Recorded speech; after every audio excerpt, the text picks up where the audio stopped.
and welcome to the first edition of RPM Squared. We are Rob Kannan, Paul Langer, Michael Chin, and Matt Word, and we are 4 podiatrists from across the U.S. who are here to talk about our experiences and current topics, and just to maybe get out there a little bit what's going on in the world around us. So without further ado, I wanted to explain or have Dr. Word, can you tell us a little bit about what RPM Squared is all about and a little bit about yourself as well? Sure. So I practice private practice in Lakeland, Florida, between Tampa and Orlando. Going on 25 years. I do primarily sports medicine, but some other foot and ankle surgery and other things as well. But my involvement with RPM and our other panelists got started through a meeting I've been going to for close to 15 years called the Running Event, running retailer, private non-public event that we've been fortunate to be part of as physicians advising running shoe store owners of over the years, presenting lectures, workshops, and so forth. And I think each of us has really enjoyed being a part of that, and we've come to realize how important running retailers are with our own practices.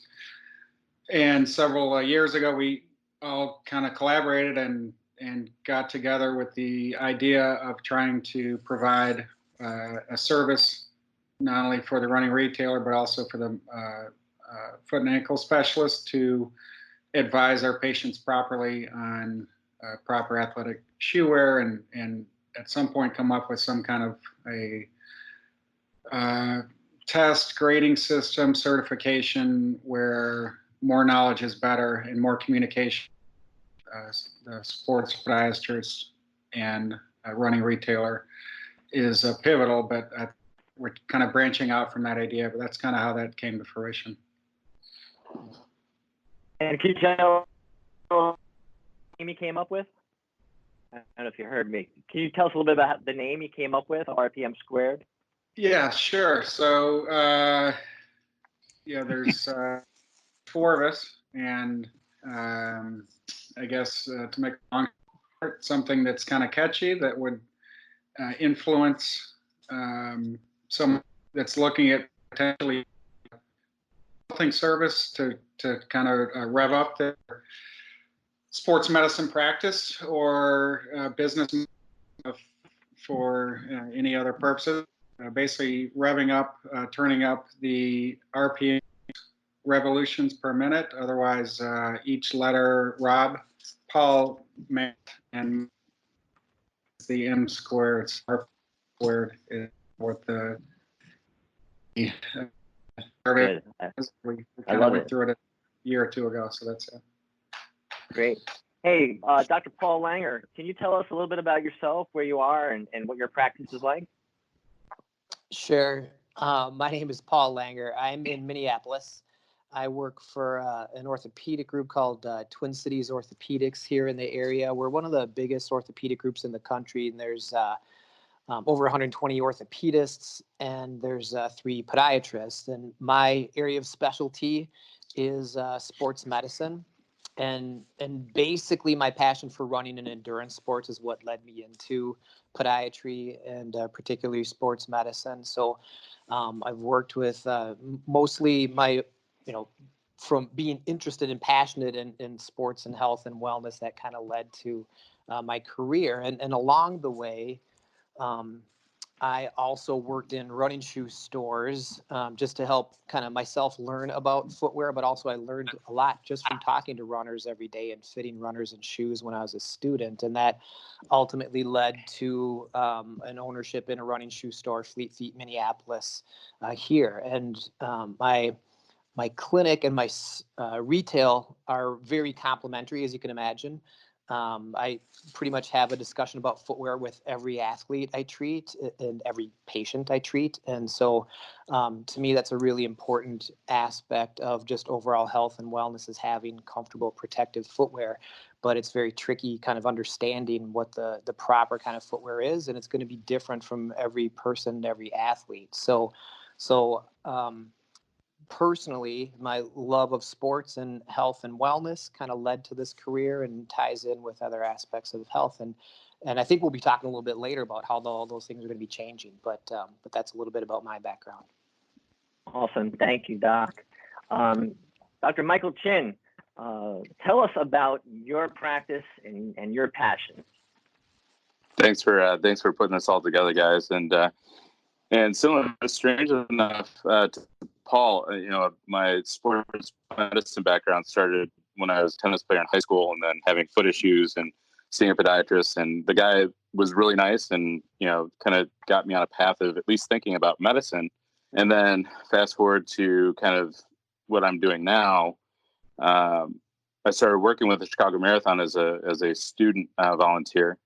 And as a student, started developing relationships with the other docs, some of the residents, some of the attendings there, and really kind of spearheaded my practice, which is called the Running Institute in Chicago. A number of the physical therapists that I work with and a number of the athletic trainers that I work with were integral parts of that team. And they started referring patients to my practice specifically for running, related injuries. So, kind of now fast forward to now, being with a group of guys, podiatrists who have a similar interest, RPM 2 kind of came about in hopes to kind of educate, obviously, our, constituents, also educating the population that, is obviously kind of near and dear to our heart, which is the running athlete. Since then, obviously, our practices, I think, have all kind of branched out, beyond the endurance athlete to dancers, to basketball players and such. So we can apply all those same mechanical, methods and thoughts to every, patient population, whether it's a runner or not. So I think too, kind of to what Paul was saying, is we're going to hit on some of the more common and more current topics to kind of address maybe some of the things that we're seeing that are non-athletic related that we're going to be seeing during this crisis of COVID-19. Thanks, Doc. I appreciate it.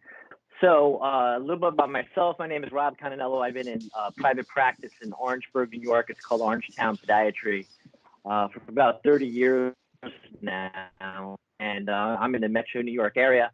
Also have a sports-based type of practice, but although we see all types of individuals from young ones to the very old, and we all try to work on the same premise that all patients are athletes. They're just in different levels of training. To that point, it's been great to have the opportunity to do lots of things in my practice, from working with the American Academy of Podiatric Sports Medicine, for which we are all fellows of. 3 of us are past presidents as well. I also work globally and locally with the Special Olympics, as well as with the New York Police Department as a police surgeon for them. So all these things have been awesome for all of us. To be quite honest, you guys are not my colleagues. You are not just my peers. You're my friends. Respect all you guys so much, and just such a good amount of information from all of us. And that was one of the reasons why we decided to put this together, especially at this time. Obviously, this is a really drastic time in our life. We had this pandemic going on. My 17-year-old son is in high school, and he just recently said, hey, I'm learning a lot about World War II, and it seems as though there's a lot of similarities between this pandemic that's going on and what was going on through World War II, where we had to readjust. We had to change. We had to focus our attention to different things. And I think that's kind of where we are right now. We're trying to reinvent ourselves right now. We have a lot more time, which we usually don't have, clinicians. To change sports-based practice for the times that are going on right now. So I'm going to start off and lead off with that to you guys. How has the coronavirus and COVID-19 altered the way that you practice medicine for your individuals? Matt, why don't you take it off? Start off with that. Sure. So I think more than practice, it's really affected our lives to start with, because we really can't do anything similar to a routine that we had even 2 or 3 weeks ago. Ironically, this week, my son is at a performing arts school, and his musical theater class had the entire week this week planned out to be in New York City on Broadway. They were going to perform backstage with Moulin Rouge, and some of the previous graduates were going to be there. We had the whole week worked out, Knicks game, and obviously that didn't happen. We subsequently scheduled a week to go over to the beach, which had a nice house on the beach, and they closed the beach. So I've been at home this entire past week when all this has kind of escalated here in Florida more so than anywhere else. But so as far as practice, I've had 25 plus surgeries in the next 3 weeks that have been scheduled that are now canceled. Our surgery center is closed for the time being. The hospital is only allowing non-elective surgeries, and that's another discussion on what's elective or what's not. If we want to touch on that, we can. But so immediately, the loss of surgeries is a big hit for patients that had scheduled out, as well as for providers. Our office is open. I'm out this week. My partner's there seeing patients. And I just checked my schedule for Monday, which I am scheduled to be in the office for. And I do believe there's a role for us to be in the office and see patients to help mitigate, especially emergency rooms. If there's a patient, if we're not open, and they end up going to the emergency room, that's potentially a patient that we could have seen and avoided what may be a routine thing in our office from having the emergency room have to deal with. So I think that's one benefit of us staying open to try to help mitigate some of those patients.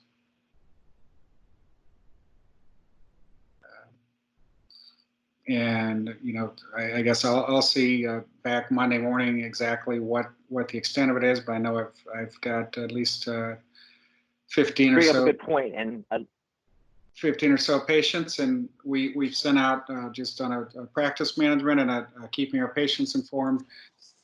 We have a listserv that all of our patients have been notified. We are open. Our routine patients that can be rescheduled, we've rescheduled, where we're trying to limit to a post-op. The day I left for what would have been spring break, I had 6 surgical patients that they're obviously going to need to be seen, as well as many patients further than that out. And that's certainly something we're still trying to provide a service, but not in a way that we're going to have a full reception area where we have patients potentially at risk of transmitting or contracting this virus. So you brought up a good point, and I'd like to ask Paul about this too. You said elective, and what is essential? Has your mind, Paul, started to change as to whether or not some of the services that we do offer, are they essential in it? And are the procedures that we do that are elective, are they needed to be? Yeah, and it's a good question. There isn't a hard and fast answer, or even universally agreed upon definitions of what's essential. But I can tell you at our clinic, surgical volumes dropped 90% that first week, and then office visits dropped 70%. And this was shortly after we had Minnesota Department of Health mandated that we cut back and that we actually close surgery centers and cancel cases. And part of it was to save resources for the hospitals and for patients that are very sick. And so initially there was some pushback, as you can imagine, and people that are scheduled for a total knee with some of our orthopedists were like, look, I've been waiting 2 months for this surgery, now you tell me I can't have it. So there was some initial confusion and chaos and maybe frustration, but I think relatively quickly people understood that this is a health crisis that's never happened to any of us before. And so we're erring on the side of caution so that if things get worse, we have more available resources. And as Matt alluded to as well, trying to keep our hospitals from getting overburdened too soon. As far as my practice, basically I'm just seeing infections and maybe a couple fractures. And And we did get up to speed relatively quickly with telemedicine. So I was able to see some patients online last week. Some of them were new. They certainly weren't urgent. For example, an ankle sprain, chronic plantar fasciitis. I mean, very routine things, but certainly nothing that we would want to have someone expose themselves or put themselves at risk for coronavirus if we can help them over the phone or with telemedicine. So certainly big impacts. Patient volumes are down, which means that all of us are going to be impacted economically by this. It's already happened, and we don't know how long it's going to go on for. But prioritizing the health of our patients and the community is something that's very important. So basically, I'm just seeing in clinic infections, and I'm trying to handle fractures, at least follow-up fractures with telemedicine. And then I can have patients where I actually do a telemedicine new patient visit for a fracture and then send them, say, okay, now I'm going to call. You can go into our clinic for an x-ray only appointment. That minimizes their time in there, and then they can get home. But we also screen anyone that comes into clinic. First, when they make the appointment, we make sure they haven't been to a level 3 country or been exposed to anyone with coronavirus and that they don't have any symptoms themselves when they make the appointment. And then we actually have a screener at the door of our clinic asking the same questions again. Have you been exposed? Do you have any symptoms? And then if they're just coming in for an x-ray, they get that x-ray and they leave, and then I call them later. Awesome. So Matt and Paul, you guys obviously have a team behind you of other docs, and it's pretty much a larger scale. Michael, you're a solo practitioner, kind of in this day and age, almost a bit of a dinosaur like I am as well. You always seem to be ahead of the curve when it comes to technology and advice for patients, especially for your athletes. Tell us a little bit how you implemented telehealth into your practice.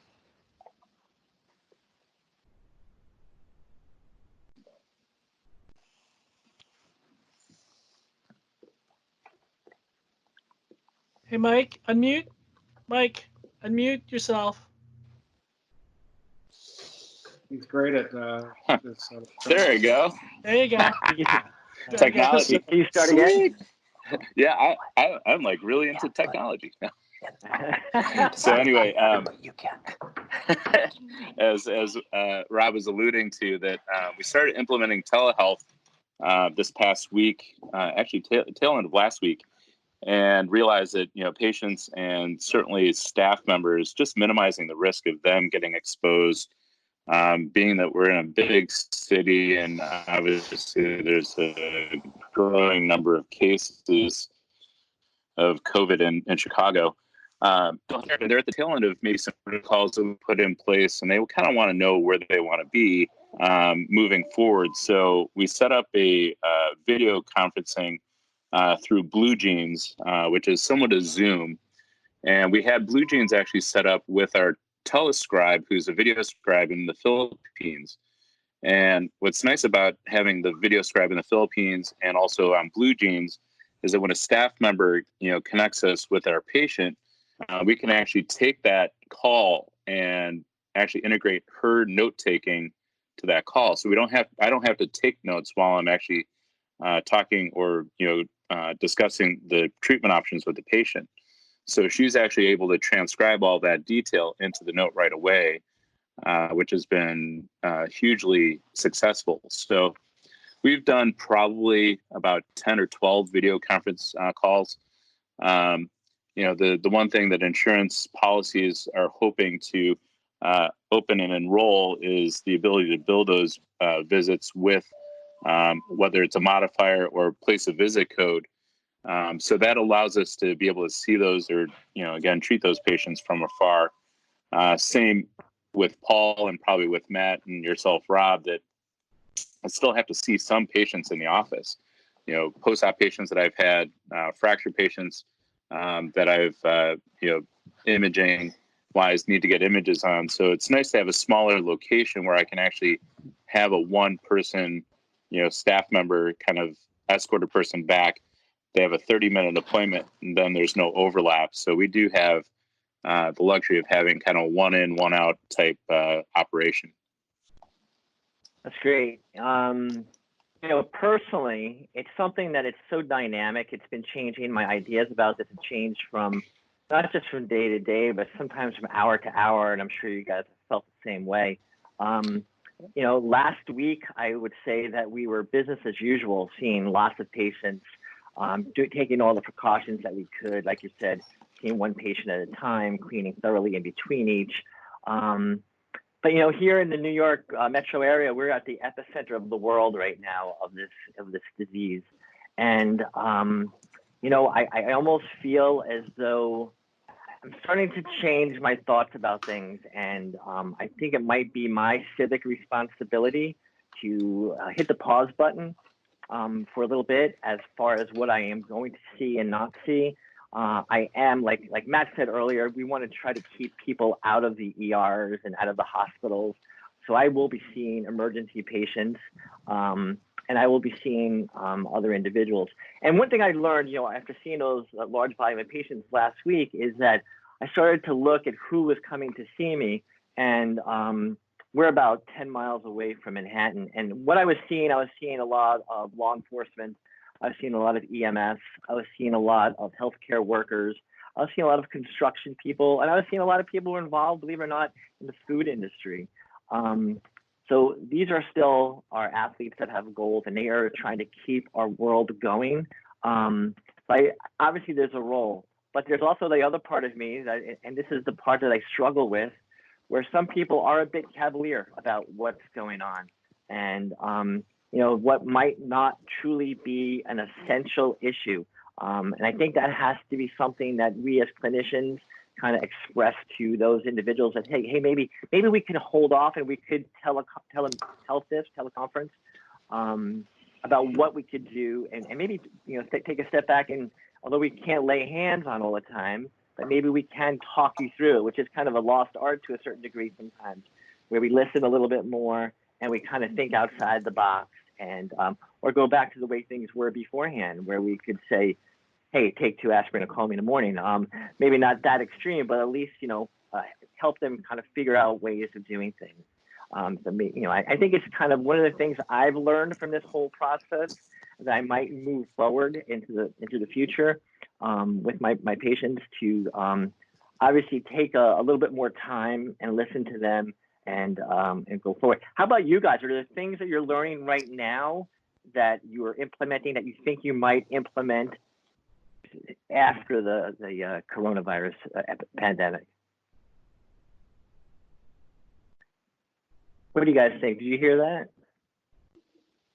Yeah, I heard you, Rob. To be honest, from the very first telemedicine visit I did, I was like, I can't believe I haven't done this before. This is a game changer. This will change how I practice. In fact, I'm already planning to be doing a certain amount of my clinic visits with telemedicine for the rest of my career, just from what I've seen. And it's not the same, of course, as in person and hands-on, but a big thing we hear from our patients on a regular basis is they want access to healthcare. And if access means a phone call or access means telemedicine, they're still very pleased to have that access. And they're certainly understanding that some things might need to be seen in clinic. But the reaction I got from my very first day of telemedicine was that this is awesome. This will change how I practice. And to be honest, it's even going to change how I function at the retail setting, because I do go into the store once a week just to do free consults, shoe recommendations, fittings, whatever.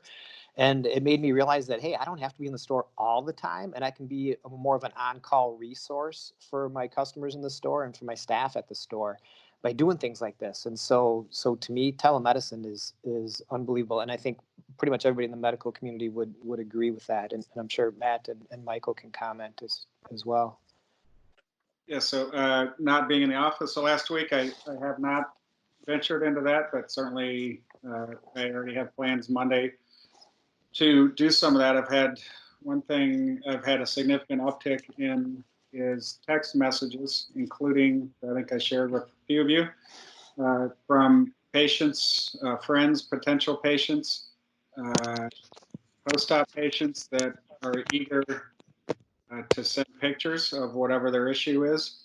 I think I sent you a picture of one of the guys that I cycle with that's had a lingering issue, and he's not working, he's riding a little bit, and now he's got kind of an issue that's been bothering him, and he decided now is probably a good time. So what does he do? He shoots a picture of his foot, texts it to me, and asks me what to do. And I think we're going to start seeing a lot more of that, patients wanting that access that Paul referred to. This is definitely a setback for everybody, and as we always like to say, setbacks are setups for better things to come. And I think anyone who's successful knows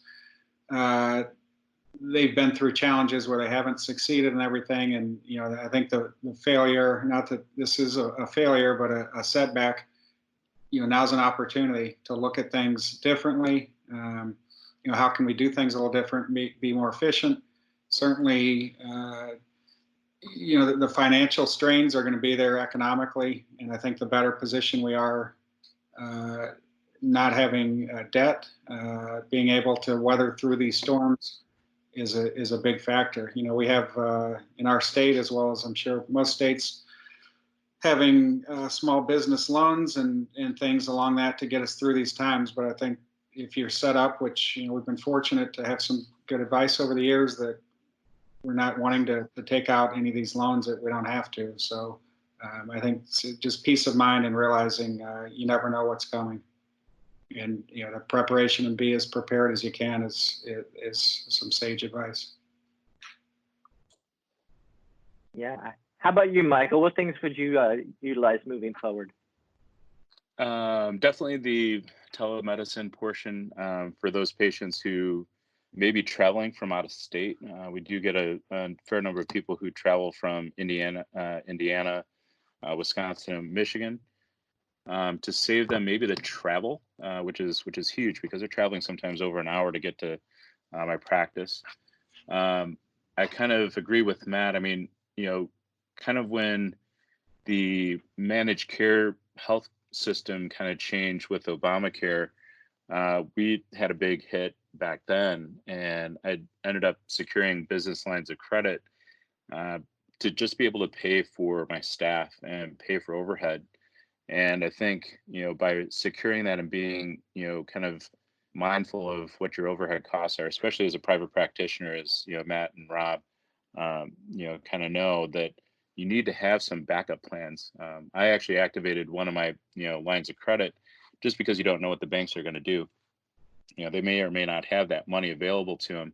So I pulled one of the lines of credit into my bank account just to have it and have a security blanket there just in case. I haven't had to dip into it yet. If I don't have to, I'll pay it back in full with the small interest rate that goes along with it. But I think, by learning about, kind of the ups and downs of being in private practice, you sometimes have to have that safety net available. But I would say, we spend a lot of time with our patients. I mean, I can't say that, our patients are ever feeling like we shortchange them by any stretch. We typically have about a half hour to 45 minutes for new patients, about 20 to 30 minutes for established patients.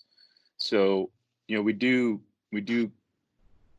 get to the point where we get known for that, and some good and some bad, because I think some patients just want to air out and vent out their frustrations in that 30 to 40 minute window. But I think with what we do, hands-on approach, touching the patient, being able to kind of talk to the patient, listen to the patient, that's all part of what we should be doing as a physician in the first place. And interestingly enough, I mean, I get second and third opinions from patients who come in who've seen maybe some of our counterparts in the foot and ankle orthopedic world and other podiatrists who don't touch their patient, who don't listen to their patients. And I think as a sports medicine podiatrist, sometimes I think we're more sensitive to that. We're trying to game plan and trying to develop a protocol for a patient who's got a goal. And I think all of us really are, with some goal in mind and trying to get those patients to that end goal. So, I think it's business as usual for I think all four of us. It just, how do we get to that end goal? And telemedicine is definitely a way that we can improve maybe our patients' abilities to actually see us or hear us. Yeah, and I think, it's also individual for all of us. I know Matt and Michael, you're also very surgically oriented. Also using lots of technology as I do myself, that's new. And, it's a tough call, like how to pull things back a little bit. But I think we're all adapting well. As far as myself personally, what I would have taken from this, this meeting is being put on by Xelure Technologies, XELURE, and two individuals are Jim Timmons and Phil Santiago, who produce all of this for us. And what I'm going to be doing is utilizing their services a lot more for the educational piece for my patients, where maybe we'll start to put together a list of learning type of objectives for my patients. We might not be able to spend as much time with them, but we could offer to our patients, hey, here's a video that shows you certain exercises, or these are the type of insoles or custom type of orthotics that you might need. So maybe we can help them help themselves in the meantime by utilizing this type of technology and instructional videos. So I think that's something that we've wanted to do, and this is the opportunity to do it. I want to be the change I want to see, so I have to do it myself, right? So I think that's I think if we all start looking at this as more of an opportunity as opposed to a negative thing, which it is a negative thing, but how can we find the silver linings in all this? I think we're starting to change our philosophies a little bit more too. So yeah. So any closing remarks from you guys? Matt, anything you want to say before we head out? So being active, and I do a little bit of exercise myself and have done some over the years. And I kind of go with different circles, swimmers, bikers, runners, and a number of them have kind of texted, called, seen me out, asking what my opinion is on should we be exercising, which no one's really talked too much about. They say some exercise is good, but Chicago, I saw shut down the lakefront for people to exercise, kind of discouraging. But I've been fortunate to be part of the American College of Sports Medicine for a number of years. I'm a fellow of that. I've participated in a bunch of things, and they actually have one resource I went to was American College of Sports Medicine, who actually has a kind of a 2-page statement on exercise with COVID-19, and some real good tips. I can certainly provide a link to it, or you can search ACSM staying active during the coronavirus pandemic. Some real good tips, but I think the bottom line is continued moderate exercise is acceptable. Over exercise or excessive exercise, for those that aren't used to it, may diminish the immune response. So you have to be a little careful. People aren't going to work and they overdo it, and then end up becoming immunocompromised. So I think the general recommendation is to exercise. Gyms are an issue. It seems Florida, we're a little bit behind as far as the uptick on the cases, as our state is not completely shut down like some of your northern states are, although we've had plane loads of New Yorkers coming to Florida, which has been discouraged by our governor. Now required a 2-week self-isolation. And I'm not sure if that may be just on another point on whether it's effective in disturbing the virus. But if you look at the global map of where the hotspots are, and if you look at the equator, very few countries right on the equator have had a whole lot of exposure. So maybe heat may play a role in that. But regardless, I think having some advice on how do you advise your sports medicine patients whether they should or shouldn't exercise, I think going to a proven association like ACSM is probably the way to go. Absolutely. Yeah, Michael, can you comment a little bit about how your population there in the Chicagoland area has taken to closing the waterfront? They do not like it. And, I think it's brought on by, kind of what people are seeing, and certainly the officials here, what they're seeing in New York and other states where, they have big parks, and there's, obviously boatloads of people who are, all of a sudden now exposed to wonderful weather, right? So in Chicago, this is springtime, and 60 degrees or warmer is considered short weather. So people were out in droves on the lakefront path and at all the parks, and certainly it's just a breeding ground for the virus to just run like wildfire. So it's tough. I think the governor, the mayor of the city have had a pretty tough go at trying to manage, obviously, one, just viral exposure, but then also, again, the businesses that are just, shuttering, just like in New York, where restaurants and, retailers are just, getting just walloped. So, you know, it's tough. I think people are still running. They're trying to obviously maintain a level of activity with some distance. We put up just a little, plug on our website regarding, running during the COVID, pandemic, and not touching, for example, here in the state of, or here in Chicago, with touching crosswalk signs to be able to get a crosswalk. Obviously, traffic's not bad, so you don't have to worry so much about touching a crosswalk sign. But being mindful of just distance, being mindful of what you're touching your face, wiping your brow, and just being smart about it. But it's certainly a point where I think there's more to get at least information on. Website, obviously ACSM is a great one. We've been doing workouts in the house with the kids, which is part of their school program, and talk about kids bouncing off the walls. I mean, there's so much energy. We set up a batting cage in our garage. Both my kids were out there swinging the bats, and it was, I think, getting out aggression, plus they're getting some fresh air. So whatever you can do to kind of get at least a little bit of exposure outside without again having close proximity to other people, I think is key. Yeah, I think it's really important to keep moving. Like you both have said, movement is life. That's what Leonardo da Vinci said, right? So we must keep moving. And it doesn't, it's great to have all these gyms and technology, and not everyone is going to have the access to some of the greater things that are out there, like Peloton and all that. But just moving, even if it's doing simple things like jump rope, doing planks, lifting up your brother, whatever it takes, just to keep moving is important. So, I think we're learning lessons. What's really nice though is to see family time together through all this. I'm seeing many more people walking hand to hand with their loved ones, being kinder to each other, I hope. I see more people. I know personally we're spending much more time at the dinner table, which we never get a chance to do because everyone's got crazy lifestyles. So it's kind of nice to talk and say, hey, what's going on in your life right now?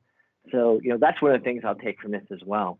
I just hope through all this that we can all remain kind, because there are some negative things that are coming out of this too. We're isolating certain groups, and that should never happen. So let's remain positive. Let's remain focused. Where together we could all be very strong and do this together. So as far as RPM squared, to all of our listeners, this is just our initial take on this whole thing. And, it's just an idea for us to vent a little bit. I think this is a little bit of a therapy for the four of us, but it's also going to evolve into much more, an opportunity where we can bring in others, other specialties and expertise to learn a little bit more. We will definitely going to share a lot of our thoughts about different pathologies and the way we diagnose and the way that we implement treatment protocols for our patients. So that's what the future holds for RPM squared. And it's exciting for me. I'm sure it's exciting for my three colleagues as well. But with everything said and done, I think, let's look forward to keeping everything hopeful. Hope stands for hold on, possibilities exist, and to hearing other people's experiences. So that's what we're going to utilize here, and we're going to end on that note. And I wish you guys all health and happiness.